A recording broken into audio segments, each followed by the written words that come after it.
What's up, Investor Nation? Ryan Herting and my co-host here, Jack Davis and Bryan Ziegenfuse, back for, shake your head, an April whirlwind. So we're going to give you a market update. If you're an investor, your head's definitely spinning, and we are going to try to dissect some of that for you today. Surely not experts, but we've done our homework, and so we're going to dig in today, starting with our famous kickoff of interest rates. JD, as always, bring us home, minus that shirt. That shirt's killing me.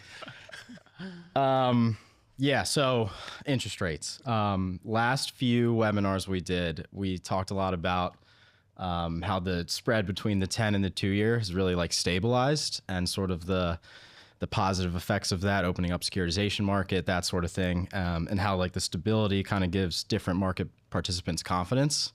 That's gone out the window a bit in April, as all of you probably know, watching different stock indices and Bloomberg and Fox and CNBC and all that. So if you look on the graph, like the big thing to point out here is that 52 basis point spread between the 10 and the 2-year. That's widened 25 basis points since we gave our last update in March. It's related to tariffs, which we're going to dive into in a little bit here, but that's sort of the big thing of note on this slide. And then I will just mention the next Fed meeting's May 7th. Right now, 82% chance of no rate cut, but market is pricing in a 60% chance of a 25 basis point cut at the June meeting. But there's a lot for the Fed to consider with all this tariff talk, and again, we'll dive into that in a little bit. Brian, any comments on it? Yeah, I mean, I think when you look at the 10-year here, we've talked about this in the past. So your DSCR loans, your longer duration loans are going to trade a little bit off of that 10-year. So steepening, as we've talked about before, does bode itself well to like positive economic conditions, but there's a lot more details that have gone into why that spread is widened, and a lot of it we're going to talk about tariffs a little bit, but I think it's relevant on this chart. We saw, so the 10-year part of the curve, there was a lot of concerns over the last week of how these, like, as you're issuing debt, you're issuing typically longer duration debt. So the government, the federal government, does these auctions on a regular basis, and so they're selling 10-year notes, 20-year notes, 30-year notes out into the market primarily. And so that 10-year, there was a lot of concerns around was there going to be enough bids to buy up some of that 10-year? And so you saw a lot of price action in that longer dated part of the curve. And so one of the main reasons, or not one of the main, but a reason was some of that supply concern, that you're going to push out supply in the 10-year, and who's going to buy it? And so that was naturally pushing the spreads wider. Some of the reasons. I know we're going to talk about tariffs, but some of the reasons that so a lot of action on the short end of the curve and less action on the long end. A lot of action on the long end, less on the short end. Yeah, due to the volatility. Due to the volatility around supply. Again, a lot of factors going into it, but one of them was supply, because you're issuing that 10-year, and you're like, should I buy it? Should I not buy it? Are you going to get run over if you do buy it? And so there was a lot of price action in that longer. So that's why one of the reasons that spread, widened out there. Amazing. 2s and 10s. Any other details? No. Beat up the 2 of the 10. On to our next one. Yeah. All right. Unemployment. Yeah, so just to give the quick update on unemployment and inflation, we got our March print at 4.2%, which is a tick higher than where it was in February.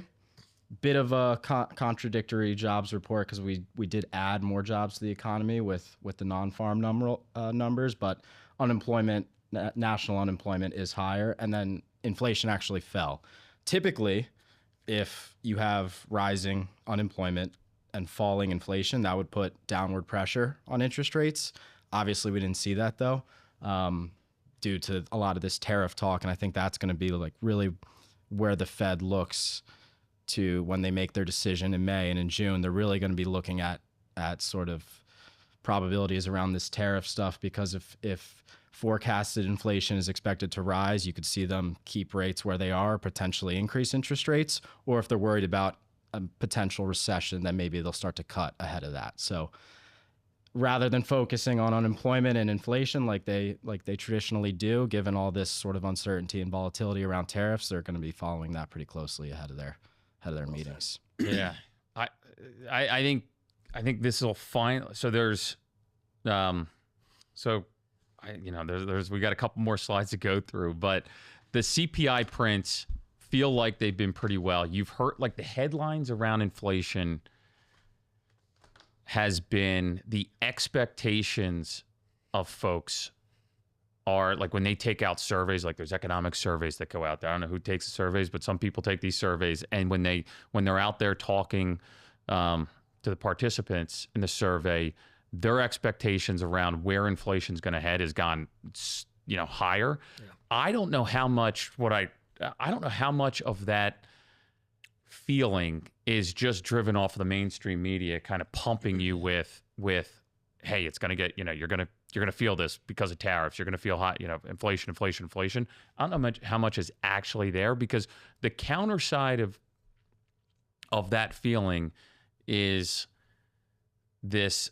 I think there's the probability of recessions have increased, the probability of a slowdown has increased, and so there's going to be a lot more layering of models. These economists that are sitting in the Wall Street firms, like there's going to be a lot more analytics, adjustments to their models that they're going to need to make because of those slowdowns, because of the increasing probability of recessions. Yeah. It seems like the businesses are bracing for impact, right? So Walmart, Delta came out with forward guidance. Revenue looks the same. Gross profit margins are going to be less. Basically saying consumer can't take another price shock, and we're going to absorb some of that shock for them potentially if these tariffs carry through. So the question is, does it really handicap businesses, and are we having reset across all asset classes due to bloated potential earnings and values over the last That's right. 2-3 years? All right, cool. $1 million question, and everybody's head spinning, and depending on who you listen to and what news station you hear, depends on your theater. And so we'll try to dissect a little bit of that for you today. Talking about tariffs. I mean, it's been wild to try to follow this, and the timeline's crazy. But I just want to focus on, I guess, last week. But what happened is, Trump's going to put tariffs on China. So China says, okay, we're going to put a retaliatory tariff on you at 34%. Trump then counters China's retaliatory tariff with another threat of additional 50%. That does kick in. So an additional 84% tariff kicks in, putting China's overall tariff rate to 104%. China then fires back at the U.S. In the same magnitude with another 84% tariff against us. This is all happening on the same day, too. This is April 9th. Trump hits them. China hits them.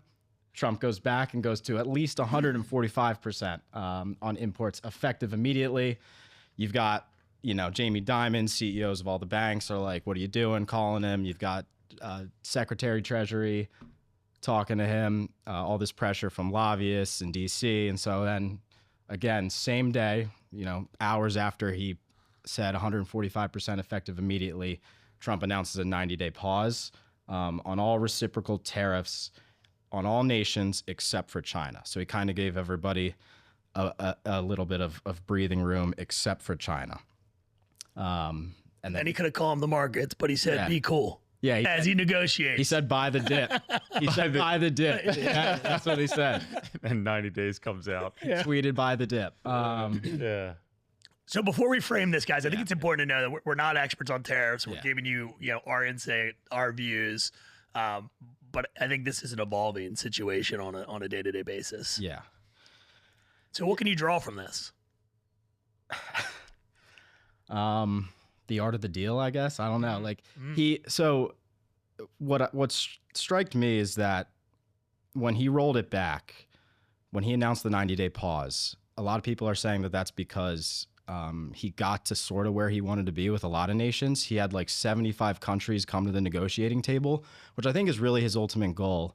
it's not to like slap everybody with all these tariffs, except for maybe China. But I think he wants, fair trade terms with the rest of the world. He probably knows he's not going to always get what he wants with China. But I think sort of spooking everybody, he can try to, get, terms that are better for the U.S. with the other nations that we trade with. So that's sort of what I've taken away. I did read this interesting article from Howard Marks, who's obviously a super successful investor, especially in sort of downturns and crazy volatile markets like this. He seemed, he wasn't, at least what I took away from that was he's not a fan sort of what Trump's doing. But yeah, interested to hear your guys' thoughts. Yeah, I think that the intent makes sense so the intent makes sense to try and create a more level playing field of how tariffs in certain countries against certain products have gotten kind of maybe out of control. You take our cars that are made in the U.S. and you try and buy that car in India. The tariffs are, it's like 100%. Like it's wild. Like I couldn't believe when I was there how expensive U.S. products were, and so you see that. And so I think the bringing down, I think he's got two objectives: is to bring down the absolute level, make it maybe a level playing field with countries to introduce more manufacturing back into the U.S., which is positive for jobs. It's positive for those areas that have been impacted, the middle of America kind of concept. And so that's all positive elements to it. And then I think he's also trying to address, so when his first term, he came into office, they announced some additional tariffs with China to start out. And then what that seemed to have caused is products being placed strategically in maybe a Vietnam or Mexico and then be brought into the U.S. And it's like that is one of the other things he's looking to address through this is not having, the shell game of where things are made and whatnot, not, without addressing the overarching mission of just bringing down the absolute playing field and bring back some jobs into the manufacturing jobs back into the U.S. And I think there's. But do Americans want to be in manufacturing jobs? The answer is no. And how long is it going to take to stand up the manufacturing sector in the U.S. without government investment? And the answer is years. And so no administration can come in and roll it back immediately. And so no business is going to take that risk. Limited businesses are going to take that risk. Yeah, but I think that's. I know that's what people say. I think there's an important component to that is like when COVID happened, the supply chains were severely impacted. And so I think there are certain aspects, if you're running a business and you're doing your risk and mitigation, your risk management 101, I think that needs to be a component. I think if you're running a business, you need to assess where these things are coming from so that if there's some uproar in the Philippines that happens that then impacts your part of your business. And so I think while the absolute dollars might be more costly, if you're manufacturing in the U.S., maybe there's an ability of, more, not 100%, but some percentage of things are made U.S. versus non-U.S. As I think as a business owner, you got to make that as an assessment. But the supply chain breakdown that happened with COVID, which was extreme,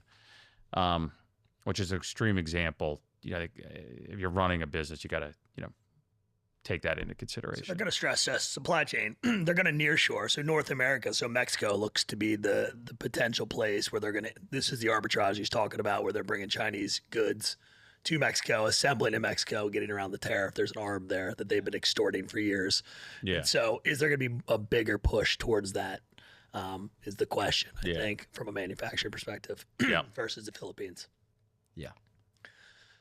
So he uses this as a negotiation tactic. We end at some tariff. What does that actually mean for the market? Yeah, it's tough because, and like Howard Marks, like nobody has any idea where it's actually going to land, and if you tried to guess, you're going to be wrong. And so I don't know what it really means. because I don't know where, like, we don't know where it's going to land. I guess on one hand, you have like the fear of rising inflation. But again, is that just the talking heads saying there's going to be all this rising inflation? Because if there's really a fear of like recession, you would probably have consumers be like, okay, I'm going to keep more money in my bank account and spend less, which would obviously put downward pressure on inflation. So I really, I don't really know where this all lands. I just know that for right now, it's volatile, right? It's volatility. So that's why you see this steepening in the 10-year and the spread between the 2 and the 10, which is going to affect, for real estate investors, it's going to affect securitization market. Obviously, interest rates are going to be higher on the loans that are tied to that 10-year treasury, like your DSCR loans or any other 30-year mortgage. So that's, for right now, I'd say rates are higher and it's volatile and we don't know. So you're a stabilized real estate investor. You got to go get a DSCR. Are you locking your rate? Are you floating your rate? Lock your rate. Lock your rate. Yeah, it's tough. I mean, that's every day you say you can't predict rates. This is a prime example of that uncertainty that gets introduced to markets every now and again. And so this is just another level of that. I think if you're running your business, you have to take it into consideration. But man, if you're going to spend a lot of time thinking about tariffs, I think you're gonna get run over by your competitors. Yeah. All right. So enough on tariffs. We are going to talk about the overarching theme this year, which is the big getting bigger and the small getting eaten alive. We're seeing that across the board. We got one more chart we're going to talk about because I thought spreads. Yeah. So when you guys, I was really prepared today.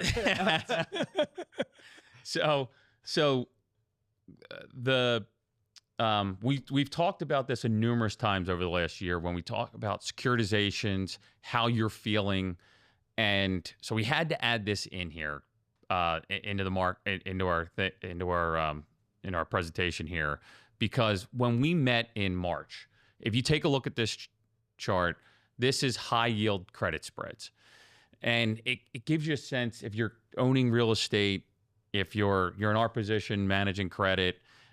This gives you just a feel of how things are behaving out in the market. If you see that downward sloping trend line from 2022 to now,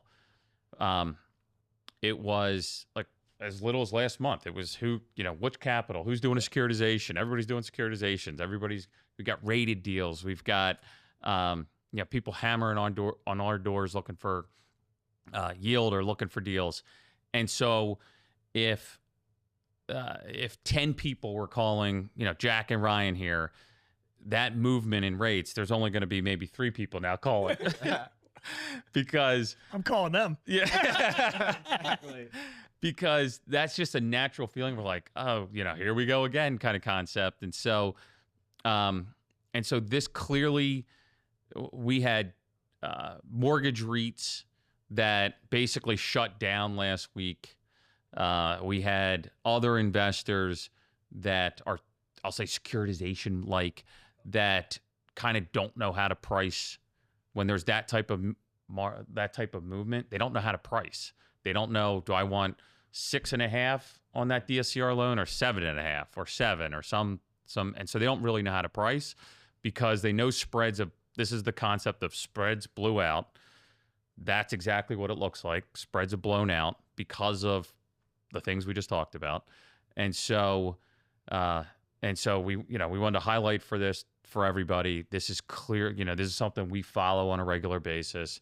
This is what you'll get a sense of when you're talking to different lenders. So different lenders might have to, reprice the loans. You're repricing of assets. You're repricing of credit. This is what it looks like out in the market. And your broker doesn't know this, most of them.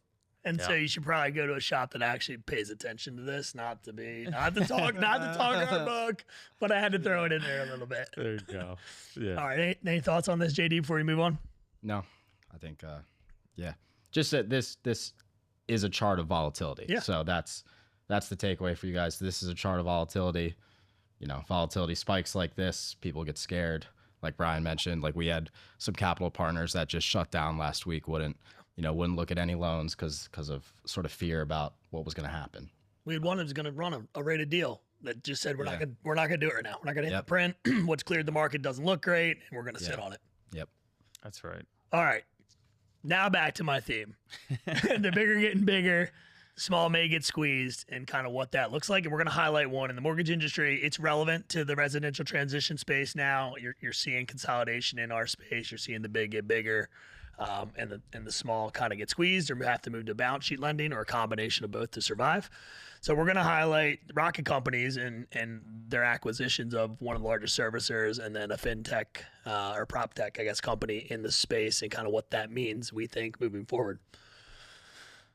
So this is Brian's landscape after 20 plus years in mortgages. He loves this one. So Brian, let's start out with you on this. All right. Sounds good. So you got rocket companies here, a behemoth in the space. They started out as a lender.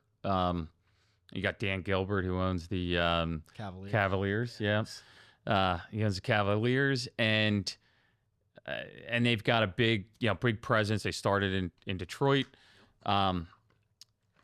Early on in my career, we helped them. We bought loans for them. We issued deals with them. They clearly they invested a lot in technology over the years. We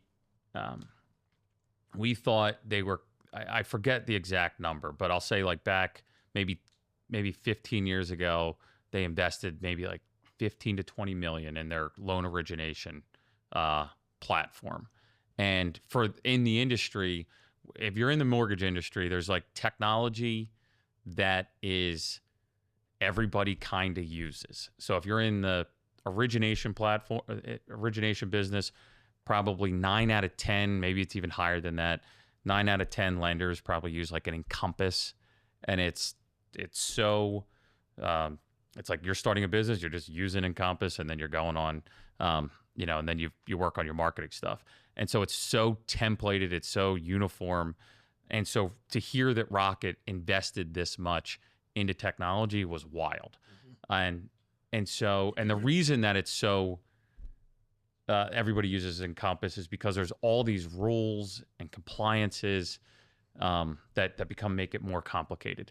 In the servicing space, Black Knight uses a product called MSP, and I don't know if it's still called that or whatever it is, but Black Knight has their product, and the industry as largely uses, as their servicing loans, they use Black Knight. There used to be two. There was like a Fiserv or Black Knight, and largely over time, everybody kind of adopted to Black Knight. I can't wait for our investors to say, "Oh, I use iFund Cities." Someday. And so Rocket also built their servicing business over time. I've got 2 mortgages that are serviced by Rocket. They've always been serviced by Rocket. It's an easy platform, and so Rocket has been doing that. So they've built the foundation in addition to these 2 acquisitions. So Mr. Cooper and Redfin, that I'll highlight here in a second. They also acquired back in 2021 a company called Truebill, which was more of a fintech type company that had $2.5 million customers. So then Rocket, this in March, announces Redfin. They acquire Redfin into their platform. Redfin probably does a handful of things, but they compete. They've got the Realtor. You've got Realtor. If you go Google a property, you've got Realtor.com, you've got Zillow, and you've got Redfin. Redfin also has a network they've got the real estate arm. And then Mr. Cooper is one of the largest mortgage servicers out there that collect payments. And so they've got 10 million clients that they collect payments for. What's unique about the servicing industry is you don't have an option. You can't change. You can't go and say, "Hey, I don't want Mr. Cooper. I want this other company. I want PHH or I want Bank of America." You're kind of stuck there, and so you have a captive 10 million customers. And so these acquisitions, just from a customer standpoint, has been incredible. It's incredible to see the amount of customers that they've acquired, and then which with Rocket acquiring Redfin is it feels like this is the start. I don't have any intel, but this feels like this is the start of something special. Yep. Where the disruption that's happened with realtors over the last 18 months maybe, where there's settlement actions that have happened between the big brokerage houses. There's there feels like this is starting to be a buddy of mine said an Uber. He says, like, is this an Uber-ish type of thing where you're bringing together, you're introducing a heavy fintech, truly technology-forward company, and bringing Redfin into the mold, which is competes with. There's not much out there. They're competing with that. Is do they really start tackling some of this realtor space? If you look at if you take a transaction, not to pick on our realtors that are out there, but if you take, they made more than a lender. Yeah, there you go. In some respects. Shout out to Tina. She's in the corner. She is a realtor. Yep. Close your ears. And so if you take a look at who's making money in a real estate transaction, there's a lot that a realtor takes. Right or wrong, I'm not here to pick on everybody but the developer. The contractor, the lender, and the real estate agent. The developer, maybe. Yeah.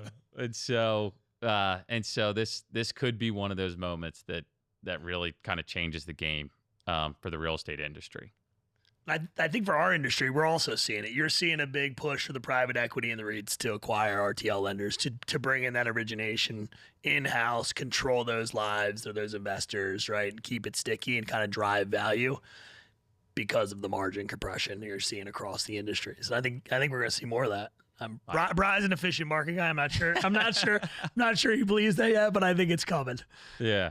But one thing funny about maybe not funny, but Rocket. So Rocket Mortgage and United Wholesale Mortgage, UWM, he owns. This is good. Yeah, he owns the Phoenix Suns. This Matt Ishba. He owns the Phoenix. He bought it after the fact. And so you got Dan Gilbert owns the Cavaliers. Matt Ishba owns. Sorry if I mispronounced that. I don't know him personally.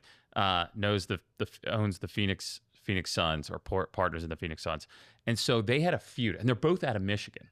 These companies had a feud that Rocket. So UWM is focused on brokers, like that's their business model. Brokers, supporting the brokers, change the industry for brokers. And one of their marketing pitches was Rocket's going to go take your customers because of how good their servicing platform is. Like if I do a credit pull, I have Rocket Mortgage call me nonstop for days. It's wild. And so they have this trap that is incredibly efficient. That is Rocket. So for a long time, they were telling don't use Rocket. Don't sell your brokered loans to Rocket because they're just going to take your customers. And so they've been doing this for a while. And so UWM doesn't have a big servicing platform. And so they have to use a sub-servicer to service their loans. And so they use Mr. Cooper as one of their primary service. And so a lot of UWM's clients are sitting on Mr. Cooper's platform, and Rocket just bought the platform that all their clients are in. And so, who will be crowned king?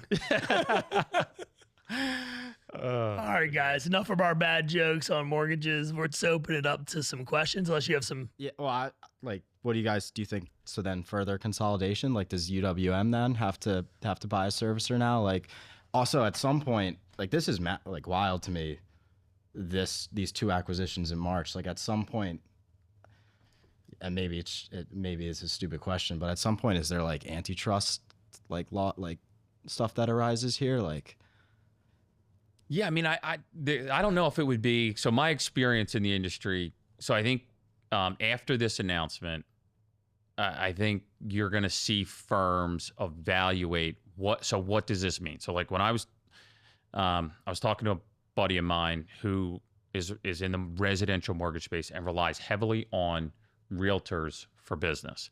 And so his concern, or their company's concern, or his concern, leadership team's concern that they're going to look at is, how's this going to impact the realtor? So that, because that's my referral source. Then you had, I think this was right, is that, so you have Mr. Cooper, and then I think another servicer, which used to be Aquin and PHH. I think it's called like Own It, or I don't know how you pronounce it now, but they are exploring, I say, strategic options. And so you definitely could see a partnering. If you run a pure servicing book, you might be running to some other avenues to partner with. Yeah, but pick an industry, right? I think you're seeing it across the board. Yeah. Blackstone, BlackRock, Ares, JP Morgan, Wells, like they changed the capital requirements for banks. Banks are going back to M&A activity, right? Like these guys are going to, there's a guy local here who sold a bank, who's in our space, who just sold his RTL business, who's actively doubling down on small and community bank stocks because he's betting these guys are going to get consolidated up. Yeah, it's a good play. It's a great play. Yeah. We all know they're smart guys. They've done it twice now. And so, you've been saying it for years. So I think you're going to see a lot of activity this year, especially if we get some of the certainty down and people can pencil what their cost of capital is going to be. We need those credit to make that M&A happen. So look at, this was all I wonder if these deals would have gotten delayed at all with credit, with spreads. Yeah, with spreads, yeah. That's what, this, you'll see. So I think like some IPOs got delayed. Yeah. So actually pretty big IPOs. I mean, that's what so uncertainty runs into the market. Now it needs to fizzle its way out. Think about it, you're a multifamily developer. You just penciled at 5.5, and now you're, what are you, 6.5, right? 6.25? Yeah. It's crazy. You just lost, you just lost real value. Yeah. Like overnight. All right, questions. I can't read those, so I'm getting old. Maybe Dill's going to hook us up here. There we go. Yeah, so if inflation stays sticky and tariffs drive up material costs again, how should I be thinking about contingency or reserves when seeking financing? So I'll give you just real quick. I just had an opportunity to sit with a national home builder, their C-suite. They have said their supply chain has tapered, meaning they're not seeing a supply shock across the board. So, and again, they have economies of scale. They buy national lumber, et cetera, but they are seeing a pretty flat curve from a cost perspective. And if you look at the 10Ks of most of the home builders, that's what you're seeing. You're seeing higher incentives to move inventory, but you're not seeing supply shocks like we saw in material cost. And I think I read somewhere in Resi Club, it's like less than 7% of materials are actually imported for construction. So to answer your question, I'd keep your contingency at 5 or 10%. Typically 10% is a good number. And then Brian, if you have some other thoughts on. Yeah, the only other comments I make on, so when with inflation, so oil price, if you look at oil prices, we're down at $60 a barrel. That is, I don't know if substantially is the right word, but it is lower year over year. That's a big component of inflation. I do think OPEC's got the flood on. Yeah. Which is what's driving some of that. Yeah. Go ahead. But I think that I think sticky. I don't like. I don't know that I see inflation actually coming down because I think some of the slowdown that you've got an increasing probability of recession that's deflationary. You've got oil prices that are coming down. I think some of these things are going to really help out on the inflation front. I could be wrong because I'm not an economist, but my gut feel of when I'm looking out, the next 12 months, I think some of this tariff noise gets worked its way through. I'm more concerned that as risk when I'm thinking about like financing is like, all right, am I getting, do I have enough, is the affordability catching up for home prices? Like, how is this affordability issue working its way through the process? Which is, again, it's either higher wages or lower rates. I almost think it's as simple as that. Or maybe your home prices come down. Maybe that's what I'm missing. But those are the things that I look at that I'd be, than inflation sticking around.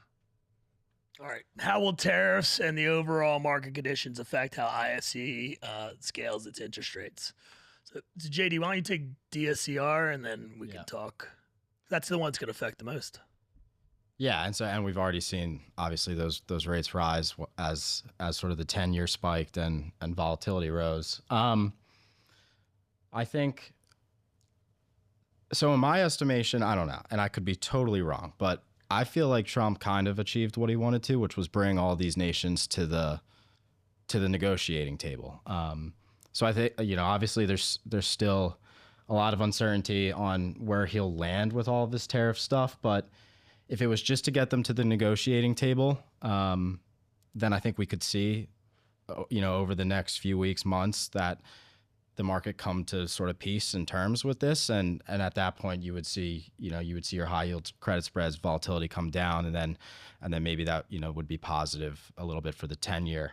But again, like if you are fearful of all this volatility and you've got active deals on the DSCR side, then the solution there is lock your rate now. Yep. I think on the RTL side, the market's told you what they're willing to pay, which is kind of the 12 is the high end, and 10, 9, 10-ish, 9.5, 10 is kind of the low end. And I think borrowers have a lot of alternatives today. And so I don't think there's a lot of pricing opportunity in the RTL space. It's pretty competitive. So if you're a developer, I think you have a lot of options. And so you're going to see lenders capitulate and work on smaller margins despite of kind of the interest rate variability that we're seeing. Yeah. And I do think the only other part I'd talk directly about iFund Cities is we've got, I think we've said it a couple times. We got the most diversified offering to our customers, and what that means is, so an insurance company isn't as sensitive. They are sensitive, but not as sensitive to those credit spreads. They have a longer term view.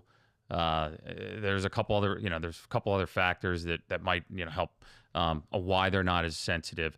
A group that has, and they have a ton of capital, and so they are longer, they're longer term thinkers.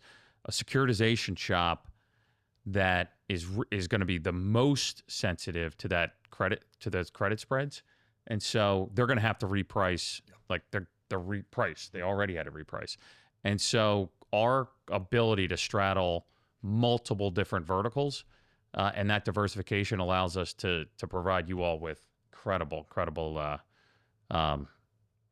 some stability.